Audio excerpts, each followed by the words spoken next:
All right, so let's dive into something kind of different today. Yay. It's the Kindle edition product page for Twisted Love by Anna Huang. Interesting. Yeah, we're going to kind of like dissect all those details. You might usually just scroll past, reviews, author info, those little suggestion boxes. Right. You've sent this page in, so we're treating it like our own digital treasure map. I like that. What secrets about readers and marketing and maybe even the book itself can we uncover? Well, I think one thing that people often overlook is that these pages aren't just selling a story. They're selling an experience. Oh, that's true. And understanding how they do that can be pretty revealing. Right, like one of the first things that made me kind of pause was that line in the Buy Now section, you're purchasing a license to the content. It made me stop and think. Mm-hmm. With a physical book, I can lend it out, even resell it. Yeah. Does this mean I don't actually own this Kindle book? That's a good question, and it points to a much bigger shift, I think, in how we think about ownership in the digital age. When you buy a Kindle book, you're essentially purchasing the right to access that content under certain conditions, which are often outlined in the licensing agreement. Conditions. So there are limits. Often, yes. Yeah. Think of it like a software license. Okay. You can use it, but you can't just copy and distribute it freely. Some platforms are stricter than others. Right. Amazon, for instance, has a pretty tight grip on its Kindle content. See, that's the kind of detail I would have totally missed. And speaking of tempting readers, there's that Shop This Series section right below. Oh, yeah. All 4 twisted books bundled together at a discount. Clever, right? Absolutely. Bundling is a classic marketing tactic, and it's particularly effective with series. Oh, for sure. It plays on our desire to know what happens next and that feeling of getting a better deal if you buy it all at once. But couldn't it also backfire? Like, what if someone gets hooked by the first book, buys the whole bundle, then realizes the series isn't for them? It's a risk, sure. Yeah. But from a marketing perspective, it's a risk worth taking. The perceived value often outweighs the potential for dissatisfaction. I see. Plus, they're banking on the fact that if you loved book 1, you're probably invested enough to see the whole series through. All right, fair point. Yeah. But it's not just a stee about the books themselves, is it? There's this books with playlists section that suggests a soundtrack for Twisted Love. Oh, interesting. Do you think this points to a bigger trend in reading? I think so. We're seeing more and more attempts to make reading a multi-sensory experience. Yeah. Whether it's curated playlists, companion apps, or even interactive maps, there's a push to expand how we engage with stories. It reminds me of those choose-your-own-adventure books I used to read as a kid, except now it's like choose-your-own-vibe. Exactly. And it's particularly interesting in the context of romance, where atmosphere and emotion play such a big role. Right. Music can definitely enhance that. Okay, now let's get to the juicy part, the book description. We meet Alex Volkov, the hero described as a devil blessed with the face of an angel, driven by tragedy with ruthless pursuits for success and vengeance. Wow. Sounds intense. But then he falls for the heroine, Ava. The classic bad boy with a hidden heart of gold. It's a trope that's been around forever and for good reason. Yeah. There's something about that dangerous edge combined with the promise of redemption that just works. But I'm curious, is this trope still as popular as it used to be? I mean, don't readers today expect a bit more nuance in their heroes? I think there's definitely a growing desire for more complex characters, but the bad boy archetype still holds a strong appeal for many readers. I guess so. It's about that fantasy of taming the wild beast, of being the one person who can see through the tough exterior to the tender heart beneath. Yeah, I can see that. I guess there's a reason why these books are so popular. And Yeah. speaking of reader opinions, we've got a whole section dedicated to those, the customer reviews. Oh, yeah. What do you think we can glean from those? Well, reviews offer a fascinating insight, I think, into how readers interpret and react to a story. Right. What one person finds appealing, another might find problematic. For example, one reviewer said they found Alex too alpha and possessive, but still gave the book a 5-star rating. What do you make of that? It speaks to the subjective nature of reading and how personal preferences can influence our enjoyment. Perhaps this reader acknowledges the potential issues with the alpha male trope, but still finds the story compelling enough to overlook them. It's like that saying, one person's trash is another person's treasure. Or in this case, one person's too alpha is another person's just right. Precisely. And that's why reviews, despite their limitations, can be so valuable. Yeah. They offer a glimpse into the diverse ways readers experience a story. Another review mentioned Alex buying Ava a new phone because she didn't text him for a week. It's presented as a romantic gesture in the book, but But in a real-world context, that could be interpreted as a red flag. yeah, for sure. It highlights the interesting tension between the fantasies we enjoy in fiction and the realities we navigate in our own lives. Yeah. I mean, on the surface, it's like, wow, he's so attentive. But then you think about it and, really not so healthy. It's a good example of how a seemingly simple detail can spark a deeper conversation about relationships and boundaries. Okay, and then there's this whole discussion in the reviews about the spice level of the book. Some readers found it perfect, others wanted more. It seems like finding the right balance is a challenge for authors. Absolutely. Spice level essentially refers to the intensity and explicitness of the romantic scenes. Right. It's a highly subjective element, and what one reader finds satisfying, another might find too tame or too graphic. It's like trying to find the perfect temperature for a bath. Yeah. Too hot, too cold. Yeah. It's all about personal preference. Exactly. And authors have to navigate those varying preferences while staying true to their own creative vision. Speaking of navigating, let's talk about some of the marketing language used on this page.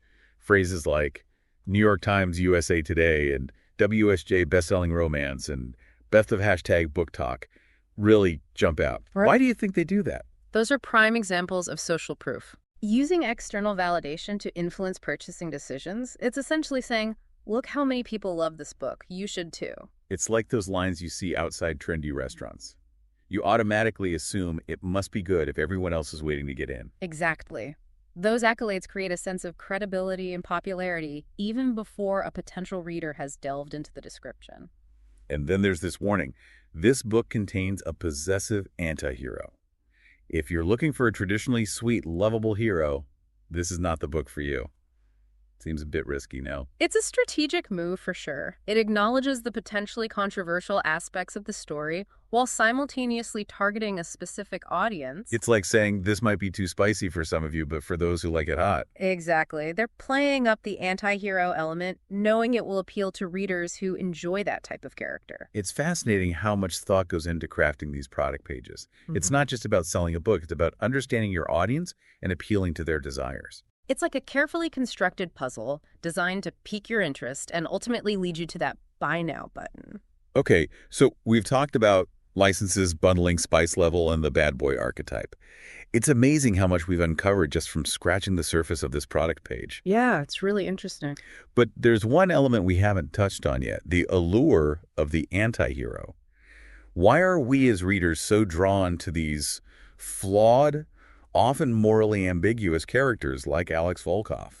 That's a great question, and one we'll explore in more depth in the next part of our deep dive. Okay, sounds good. But for now, I want to leave you with this thought. Right. Do you think the abundance of information on a product page enhances or detracts from the experience of discovering a new book? Ooh, that's a good one.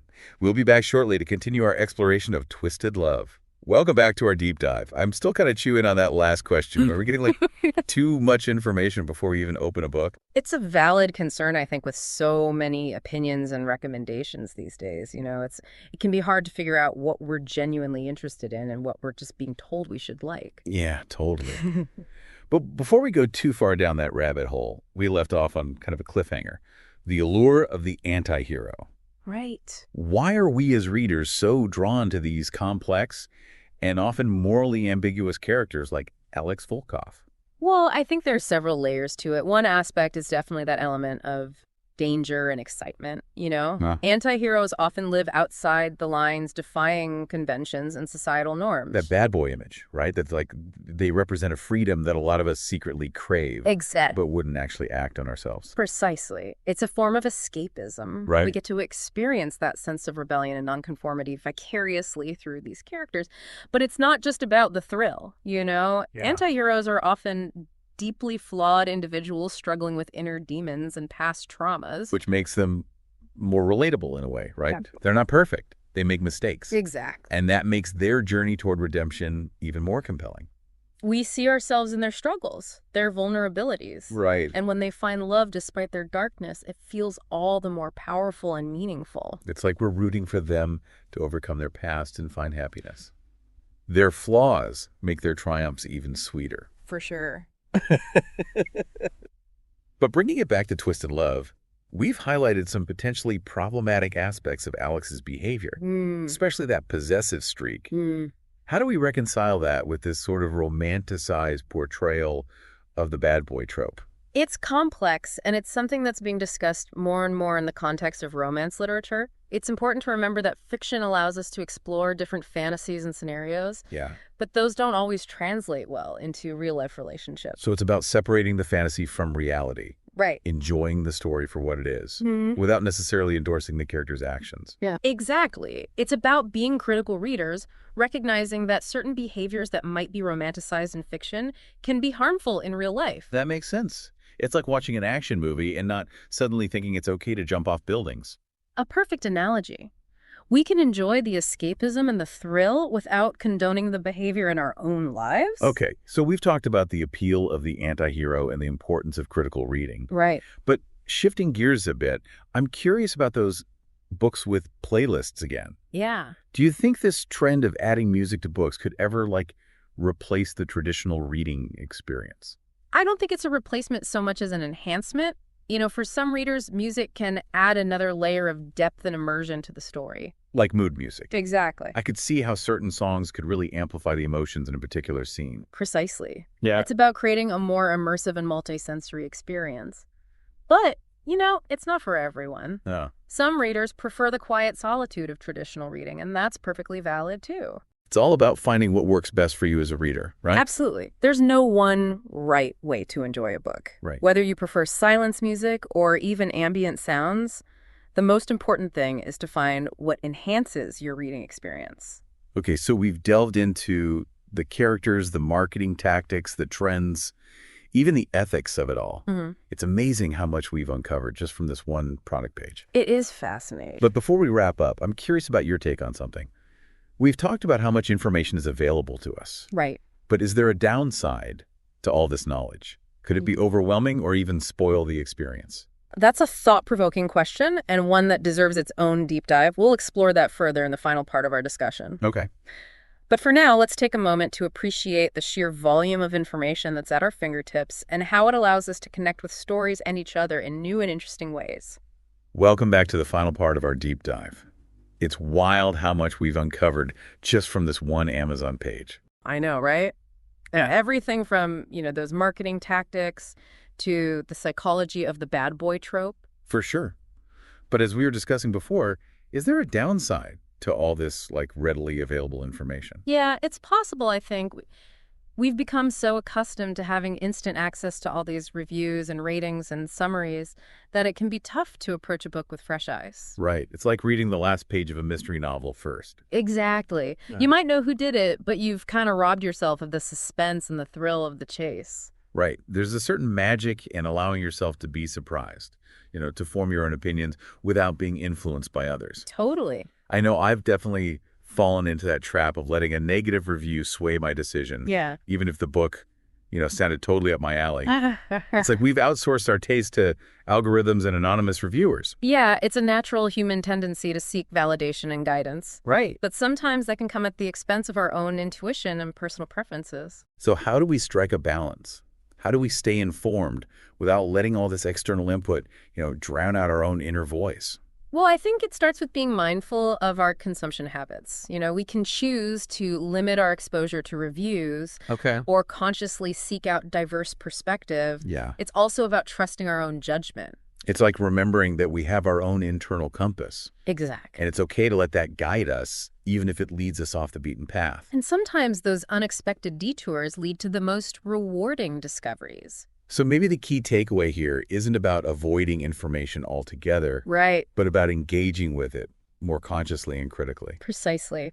We can use all this abundance of information as a starting point, but ultimately, we have the power to decide what resonates with us, what sparks our curiosity, and what deserves a place on our own reading list. So as we wrap up this deep dive into twisted love and the world of online bookselling, I think I'm left with a sense of cautious optimism. We have more access to information than ever before, but it's up to us to wield that power wisely. Well said. And remember, the most rewarding reading experiences are often those we curate for ourselves, driven by our own unique tastes and passions. So to all our listeners out there, we encourage you to explore twisted love, if it piqued your interest, or maybe dive into a completely different genre. The world of books is vast and waiting to be discovered. Happy reading, and most importantly, trust your own journey.